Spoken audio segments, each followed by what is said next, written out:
Good afternoon, everyone. My name is Barry Hudson. I'm the Director of Public Information for the county, and I will be pinch hitting today in honor of baseball season for Lorna, who is out today. Today, we are here for the County Executive's weekly briefing, and we do have a few guests that don't normally join us. Today, we have John Monger, who is the Director of our Department of Environmental Protection, and we're also joined by Sarah Kogel Smucker, who is our Chief Climate Officer, or actually Climate Change Officer. So we're going to do what we normally do, have the county executive lead us off with remarks, and then we will go into the rest of the day. We're also joined, as always, by Dr. James Bridgers and Sean O'Donnell, who will be giving us a health briefing a little later on in this session. So, Mr. County Executive, I will hand it over to you for opening remarks. Thank you, and good afternoon, everybody, and thank you for joining us again. So I have to begin today by acknowledging the tragedy in Baltimore. The loss of lives there is truly sad. For the workmen who were working on the bridge when this happened.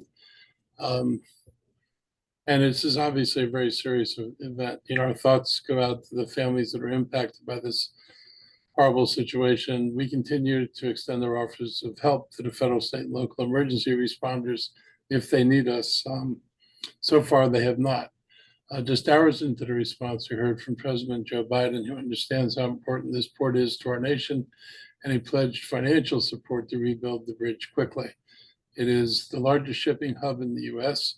for automobiles and the 11th largest overall. This is likely to be closed for a while. I mean, I've seen estimates, and probably some of you have too, of anywhere from 1 to 2 years to 7 to 10 years and everything in between. So hopefully it's on the short end of that number, not the long end. We've consistently heard updates from Governor Wes Moore since this happened on Monday. And, this affects a workforce of about 8,000 people who directly depend on the reopening of Baltimore Harbor. And they need our support. And there's a fundraising campaign out there to help the families of those who lost people, but they're also to help with other people who are going to be impacted by the port closure. They have to clear the channel. I think everybody understands that. If you saw the bridge go down, you're not getting boats in and out of there until the steel's moved, and hopefully that process will begin as soon as possible.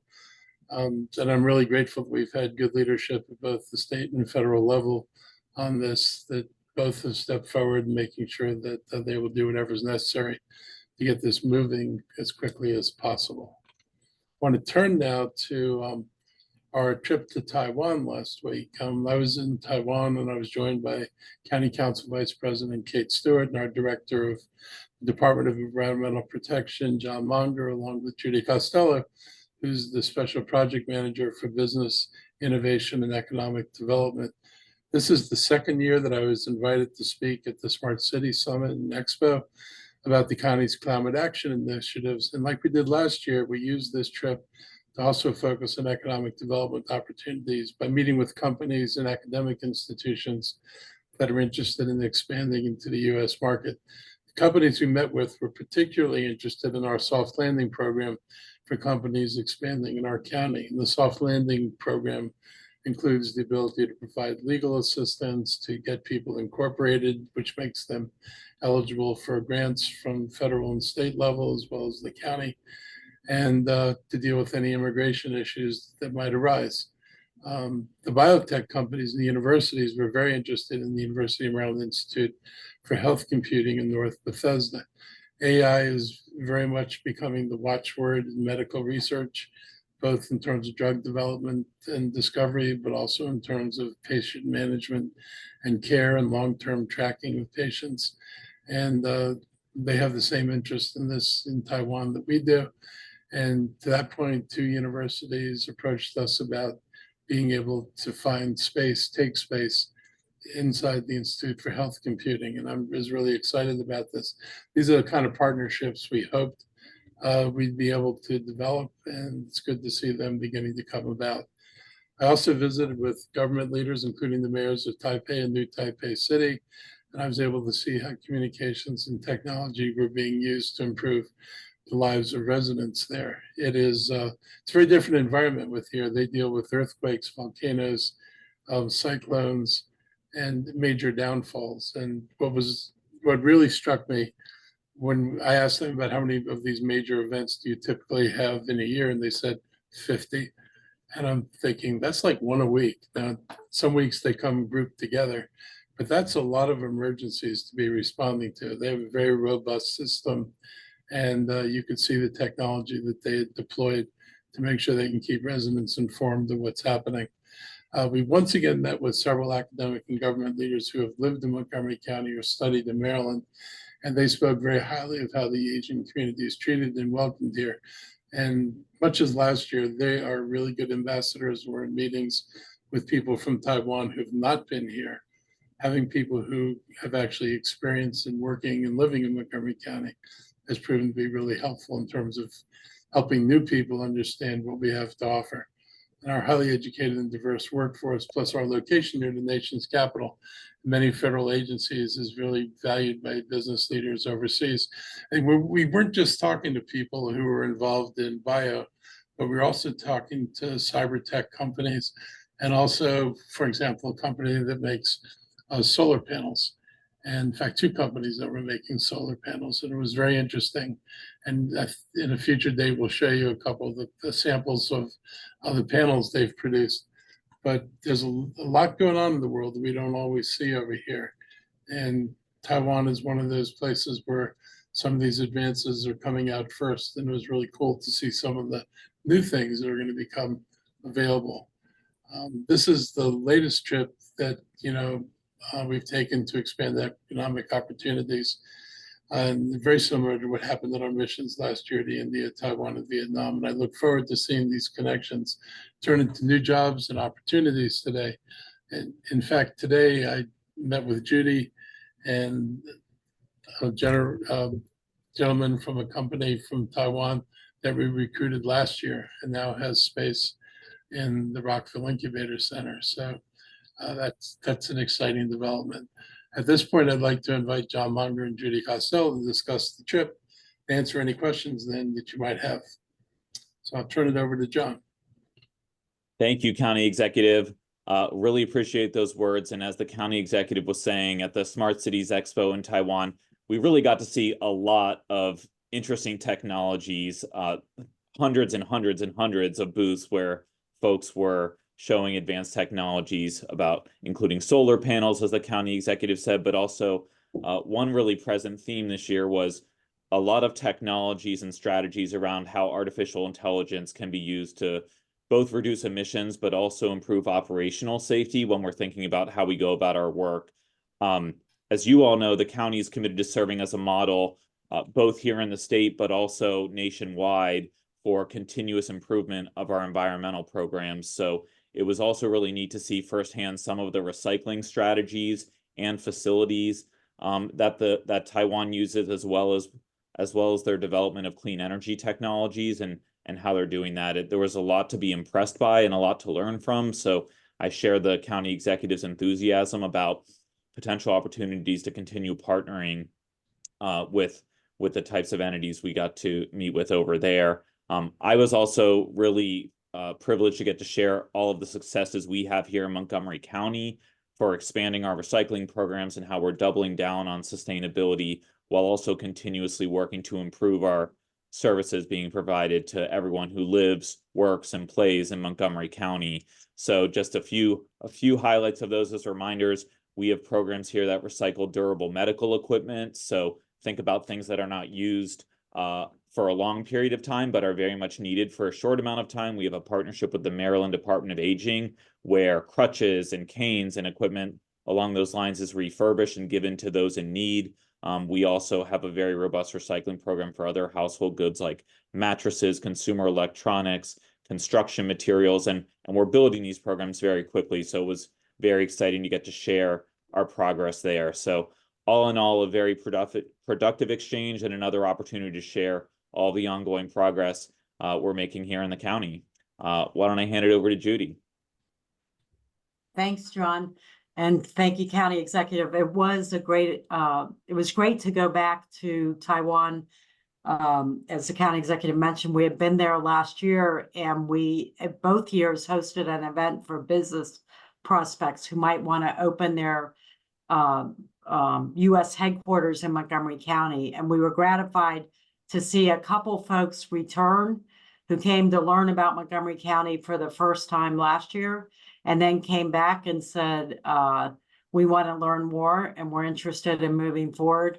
And as the county executive mentioned, we welcomed a cybersecurity company at the Rockville Innovation Center who we first met last year at this same business prospect team. But we met with small companies that are qualified for our incubators, as well as a couple large public chips companies.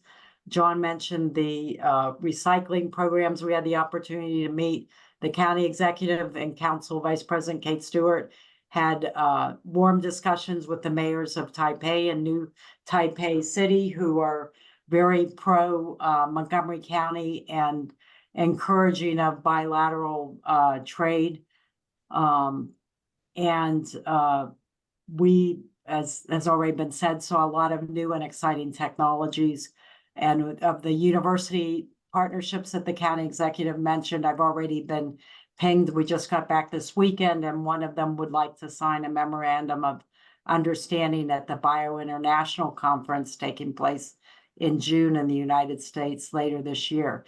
And that MOU will be about trading resources and international soft landing support for any companies seeking to grow in Montgomery County by marketing to entities in Taiwan, and vice versa, companies in Taiwan looking to grow through U.S. market entry. So it was a good trip, and we have lots of homework and follow-up to do.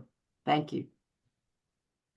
So I'll just close out by saying, a couple of things. One is some of the federal entities in Montgomery County are really attractive to the bio industry, particularly the presence of NIH and the presence of the FDA, because I think everybody realizes that the way into approval for the U.S. drug market pretty much lies in Montgomery County.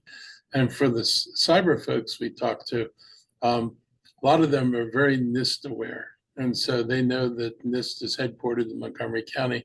And when they were talking about the standards that they met, they often reference NIST standards that they were required to meet. So they know who we are and they understand our strengths. And it's a real benefit to be able to talk about not just the intellectual capital and the government presence in the county, but also get reassurances from people who've lived here about what they're likely to experience if they do come here, that it's a friendly place, and the Asian community has always been welcome here. And it's very diverse, and the Asian community globally is very diverse. It really is reflected in the population of Montgomery County. So all those were really good things. I also spoke at on the climate change, which is what I was invited to go do. And one of the things it was the same thing we saw last year, is that all of us are dealing with the same stuff. People are dealing with floods. They're dealing with, how do they decarbonize as quickly as possible? How do they move to, use more of their waste resources rather than burning them or putting them in landfills? How do you make a better use out of the resources that we have? And so it was good to hear other people tackling the same problems we're tackling, and it was good to be able to talk to them about their work they're doing. So it was a really positive trip, and I'm really happy we were able to bring some people along with us. I'm glad that Judy and John found it useful.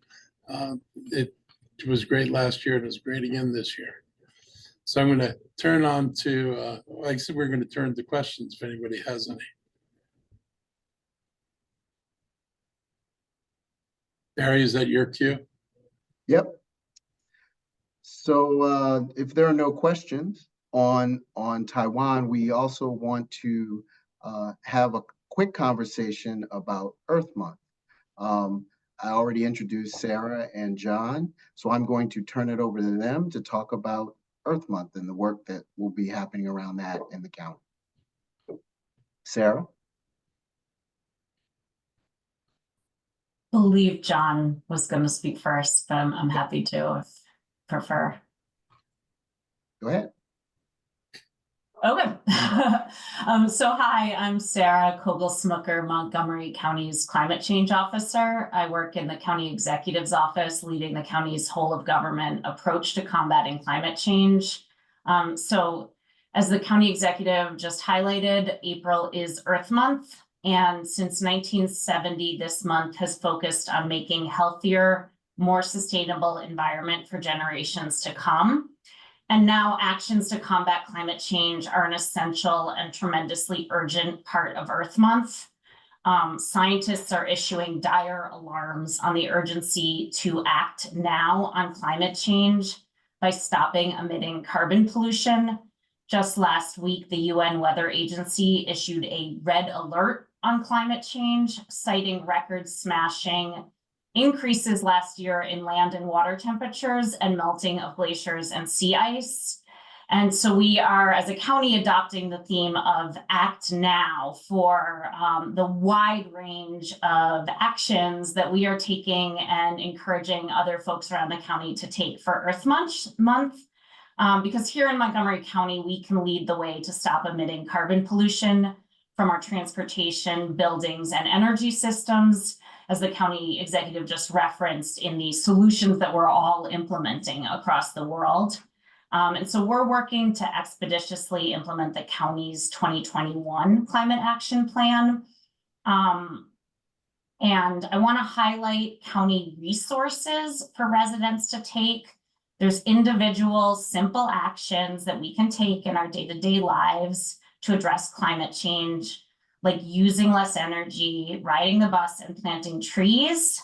And we have county programs to support those actions. So to name a few, Montgomery Energy Connection helps residents use less energy in their homes through simple actions like using more efficient light bulbs. The county's Ride On app helps you plan to use the bus to get around the county, reducing vehicle pollution. And some of those buses are already electric, and there's plans to make them all zero emission. Alert Montgomery lets you know about dangerous weather conditions and other emergencies so that we stay safe from the extreme weather events that are all the more frequent and more extreme due to climate change. And Tree Montgomery provides free trees where qualified and offers great tree care resources. And we need more trees because they're climate superheroes. They remove carbon pollution from the air and also provide shade for hotter summers. So this Earth Month, to act now, information on these programs and more can be accessed through the county's climate portal. It's montgomerycountymd.gov/climate. And we urge residents to check it out and join the county to act now on Earth Month. In a moment, Director Monger is going to speak to a lot of the awesome events that we also have planned, many of them highlighting climate action or supporting climate action. But before turning to that, as the climate change officer, I also wanted to highlight from the recommended county executive's fiscal year 25 budget that was released, the $365 million in investments to adopt climate solutions. That's in the county executive's recommended fiscal year 25 operating budget. And that includes $77.6 million towards new programs and investments like expanding solar, buying new clean electric buses, accelerating tree stump removal to allow new trees to be planted, and keeping county facilities running when the electric grid goes down by installing solar-powered, battery-supported microgrids at key sites. So this Act Now theme, the individual actions, the county's actions, the proposed investments all come together to combat climate change. And we look forward to an exciting Earth Month. And I believe Director Monger can speak more to some of the events coming up. Thanks so much. as the climate change officer was just saying, we are really urging the theme of Act Now this Earth Month. So if you remember two things that I say today, number one is we are urging people to act now. And number two is that we really are looking to the media to help cover the many events we have going around the county this month, because we need to get this important information out to the public as a key way of making sure we're continuing to educate people on the many ways, as the climate change officer said, that they can take action in everyday lives, as well as the importance of doing so. So to give you a sense of some of the many activities we have going around the county, and it's more than 90 throughout the month across the county are happening, including community cleanups, composting workshops, our annual Green Fest event. There's a lot of things happening, and we're really hoping that you all will help us spread the word about them. So to give you a very brief overview of what we have in the pipeline for the month, the first week of the month, we're going to be celebrating Food Waste Prevention Week with a media event at Mana Food Center in Gaithersburg on Tuesday, this coming Tuesday, April 2nd at 10 a.m. Mana's a partner in developing programs to make sure consumable foods are reaching those in need and staying out of the waste stream. So it's a win for the environment, and it's a way to really increase food security for an important population. We're also going to be highlighting our ongoing recycling successes. We're going to be having an event highlighting paper processing at our recycling center. There's a lot of paper process every day at our recycling center. We always want to make sure we're educating the public on the many services available to them at our recycling center in the county, again, to act now to keep things out of the waste stream. In terms of energy efficiency, we're also going to be having our annual energy summit. This year's is April 15th and 16th at the Civic Center in Silver Spring. This is a chance for energy professionals and others in the building sector to talk about all of the really important and fast-paced developments in the building sector. As the climate change officer mentioned, this is a key way of making sure we're driving down our emissions in our built environment, which is a core part of our climate plan. And we're ending with a bang with more trees, celebrating Arbor Day and the recent $800,000 plus grant that the county received to plant 1,400 trees in equity areas, schools around the county. That's Friday, April 26th. And I mentioned our Green Fest event is going to be Saturday, April 27th at the Black Rock Arts Center in Gaithersburg, a large public event that's focused on, again, celebrating, educating, and acting now. So we hope to see you at those events, and we hope you will spread the word about those events and look for press releases from the department on each of those for more information. Thanks so much. Thank you both. I'll talk a little bit more about climate change. I've been just looking to refresh my memory about when things happened, and I was thinking, I was at the first Earth Day in 1970, and that's how far back the real movement begins. And Gaylord Nelson, who was a senator, came up with this. I would say would be the congressional leader who created Earth Day, and it was just really important. And some commentators said that about 20 million Americans actually took place in the Earth Day demonstrations, and that was about 10% of the US population, which is no small number of people. Another interesting factoid I found was that in 1958, there was a TV program that was put on by Bell Laboratories. It was the science series, and it was a primetime television show, and they warned in 1958 6 CO2 emissions from fossil fuel use could warm the Earth to a degree that melts the polar ice caps and creates a catastrophic rise in sea levels. That's 1958. So it's been a long time that we've been busily ignoring what's going on around us, and it's really frankly disturbing. It's truly reaching emergency proportions, and yet very few places act like it's an emergency. We intend to act now, and we intend to be sure that we're taking action and we're paying attention to the most critical things that we're able to affect immediately. It's it's been a long time, like I said. Local governments are on the front lines of defense against the impacts of climate change. There's no massive federal money helping us deal with stormwater problems, for example, that we're facing now. We're doing all this through investments, through policies, and most importantly, through our willingness to turn policies into actions. The county continues to expand its waste reduction and recycling programs, modernize our recycling facility at Shady Grove, and our goal is to monetize our waste stream. When I say monetize, there's a lot of value in things that we either incinerate or that we put in the dump. And other jurisdictions have gotten way ahead of this on this and are extracting more and more materials and actually selling them, and they have value. And that reduces the cost of the programs that we run. And our goal is to monetize our waste stream by finding and recovering as much of the waste stream as possible and finding uses for these materials. Our efforts to make our buildings and transportation less of a burden on the environment are paying off. And our Department of Environmental Protection has been gearing up for tracking energy use and planning for energy improvements that will take place in over 1,900 buildings countywide.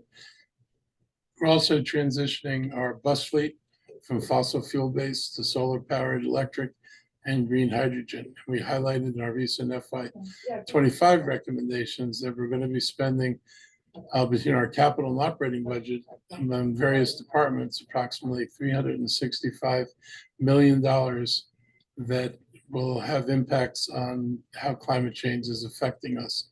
The progress is encouraging, but does not make up for the fact that climate change is real, human-made, and a significant threat to the survival of our species and our way of life. And we remain in a climate crisis, and frankly, conditions continue to be far worse than early projections of what might happen. I remember when people talked about how many inches sea levels might rise by 2050, 2080, and now you're talking about how many feet sea levels are going to rise and how many places are going to be underwater. And this is truly a coming threat. The Arctic ice shelf ice forms are collapsing. The Antarctic ice shelves are collapsing. And probably the scariest thing is the presence of cooler water is slowing down what they call the convector that goes from the southern Atlantic up along the east coast of the United States and then goes across to Europe. And when it goes across to Europe, it brings warm air over there. That's part of the water being brought up for the tropics. The convector, they now say, has reached the point that it's very likely that it's going to turn off. Turn off means instead of going that far north and going over to the coast of Europe, it's actually going to turn back and go south again before it ever gets to Europe. And when that happens, the last time it happened, Europe experienced a mini ice age. It will be cold, and it's not going to be anything like any of us have any living memory of. It's not going to be like a week of cold weather. It's going to be a prolonged period of cold weather because you're not going to be getting the warm air. So these are the kind of things that are actually happening in real time. We keep urging people to take this seriously. And I remind you, we'll continue to talk about the things the county's doing, but we need people in the community to do the part they need to do, whether it's electrifying your vehicles or replacing your natural gas furnace with electric heat pumps. We need people to do these things because government alone is not going to be able to turn this back. I'm encouraged in the car industry that the prices are getting to come down, and both as a result of competition, but also just because of more efficiency and better batteries. And that's critical because getting cars to be clean would result in a major reduction of emissions in Montgomery County. And if we could do that, the heat pumps on our houses, we'd make significant progress. I won't get all the way there, but those are two relatively simple things to do that could be really consequential. But now we're forced to spend hundreds of millions of dollars yearly in response to the damage done by major fossil fuel companies and centuries of unsustainable behavior. I think it's really sad, to be blunt. In our country and across the world, the fossil fuel industry lied, and that's the only word you can use, about what they knew about climate change going back over 40 years. Their scientists told them exactly what would happen, much as that Bell Science story in 1958 projected what would happen.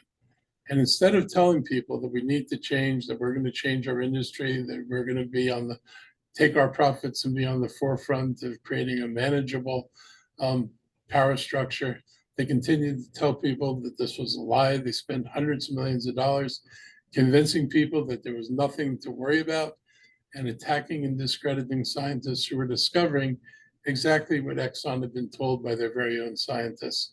So instead of acting responsibly, they insisted that consumers could go on as before, even though their own studies showed that there was a lot to be worried about.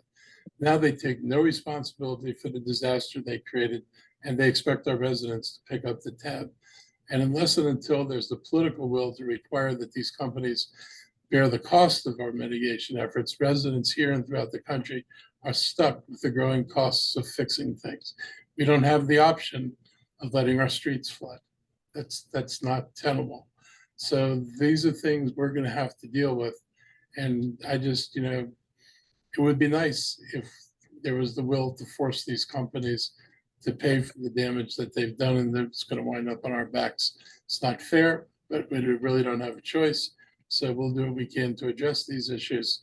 Last year, the Science Journal published research from Exxon's own scientists and what has actually occurred over time. And this analysis demonstrated that back as far as 1977, Exxon knew the long-term impacts on climate change, but continued to cast doubt that this was a real thing. So you can see this chart. You ought to be disturbed by it.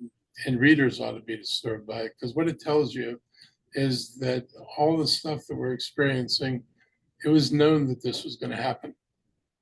And they basically, as long as they could make money, that was the most important thing to them, not the health and well-being of any of us. No matter how many times I see these numbers, they still astound me. I can't believe our planet has reached the 1.5 degrees Fahrenheit warmer just in my lifetime so far. Had this country and other nations responded a decade or more ago, to what they were told was going to happen, we might have avoided the need for as much mitigation that we have to do at this point, and that averted some of the really bad future outcomes. There was a possibility of preventing this from running away. There is very little possibility now of preventing climate change from running away. And what we do now is really going to focus on trying to mitigate the effects. And hopefully in the long term, when enough people adopt these things that we have to do, we actually will see real change. What this all depends on is our willingness as a community to work together to fight the climate change. And it's imperative that we do this together.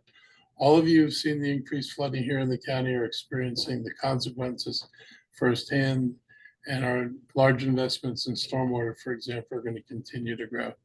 In short, we have to deal with climate change on two fronts. We have to reduce our carbon pollution to lessen the future impacts, and we have to invest in mitigating the impacts that we're already experiencing. In many respects, we have taken the lead in this county in combating climate change.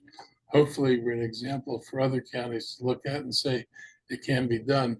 And we've made some pretty monumental steps forward, but there's still a long way to go to reduce emissions by 80% by 2027 and 100% by 2035.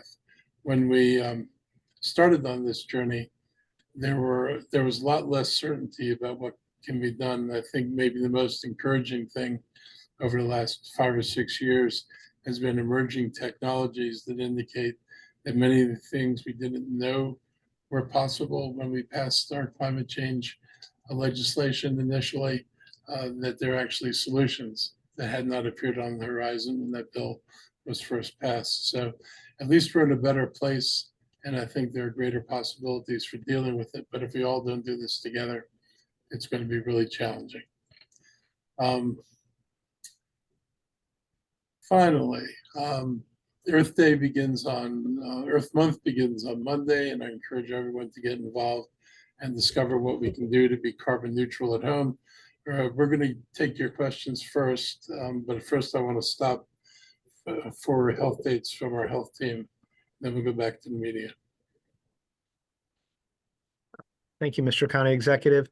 A very short health update this week. We are In addition to seeing declining rates of COVID, we're seeing declining hospitalizations due to influenza. And so it looks like we may be coming out of that, the seasonal flu respiratory disease. Still urging caution again for our higher risk populations.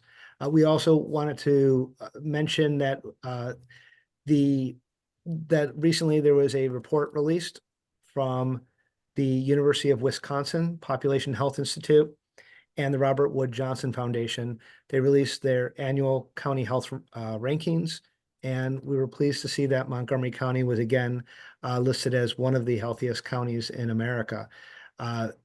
This is primarily looking at health outcomes such as the loss of life under the age of 75. And Montgomery County has better longevity numbers than most of our jurisdictions in Maryland and in the United States. But importantly, it also looks at a lot of the factors that lead to those healthy outcomes. We are seeing lower rates of obesity and lower rates of smoking in our county.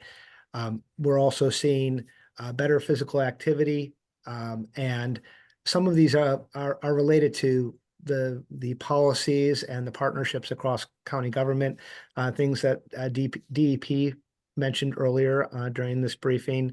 Better air. There's better air quality in Montgomery County than most jurisdictions, and this is data from before the county switched to electrical buses. So we hope to see that those data become better in future years as well. Better access to exercise opportunities, and county policies that make gym memberships at our rec centers free can contribute to that as well. And we are seeing lower teen pregnancies and lower rates of low birth weight babies in our county. And again, there's lots of efforts by our colleagues at Health and Human Services to work with populations that could be at risk for these outcomes and try to improve on them. So we're happy to see where these rankings are. The rankings do highlight there continue to be disparities within our populations within the county, and that again is work that we need to address so that everyone in the county can have the same types of outcomes.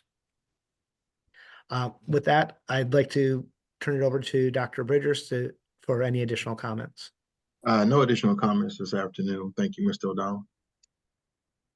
Okay, that said, we will now open the floor up to media with any questions about climate change, Taiwan, the health report, any of those topics, or anything else you have on your plate that you'd like to ask.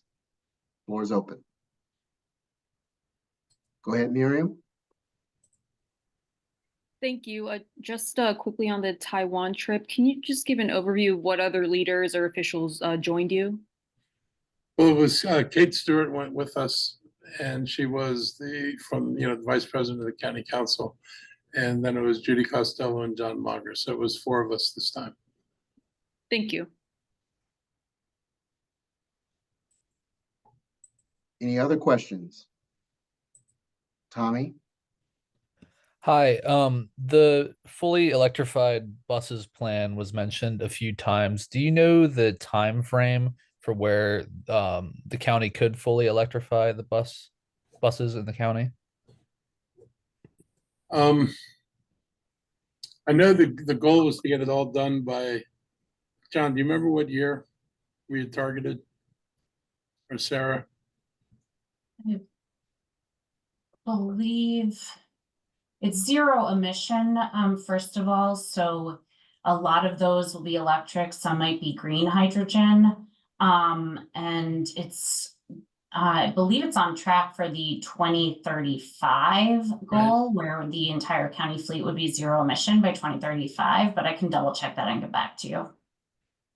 And frankly, my hope is, should financial conditions improve, that we can actually accelerate that. It actually would take one of two things. Economic conditions improve, or the price of batteries or hydrogen comes down enough that you can buy more buses for the same amount of money. I think one or both of those is likely to happen. The only question is how much does it come down? Thank you, Tommy. Any additional questions from the media?